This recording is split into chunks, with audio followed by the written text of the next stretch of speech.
ప్రభువైన యేసుక్రీస్తు నామమునకు మహిమ ఘనత ప్రభావములు చెల్లునుగాక. యేసు రక్తము ప్రతి పాపము నుండి మనలను పవిత్రులుగా చేయును. అంటే యేసు రక్తానికి మాత్రమే ఒక వ్యక్తి పాపములను కడిగే అవకాశం ఉన్నది. ఇంకా ఏ రక్తానికి ఒక వ్యక్తి పాపములను కడిగే అవకాశము లేదు అని దాని అర్థం. ఎఫెసీయులకు రాసిన పత్రిక 5వ అధ్యాయము 6వ వచనం.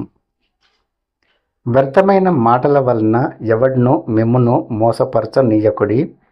ఇట్టి క్రియల వలన దేవుని ఉగ్రత అవిధేయులైన వారి మీదికి వచ్చును గనుక మీరు అట్టి వారితో పాలివారై ఉండకుడి. వ్యర్థమైన మాటల వలన ఎవడునో మిమ్మును మోసపరచనీయకుడి. ఇట్టి క్రియల వలన దేవుని ఉగ్రత అవిధేయులైన వారి మీదకి వచ్చును గనుక అట్టి వారితో మీరు పాలివారై ఉండకుడి అని ప్రభువాక్యం సెలవిస్తున్నది.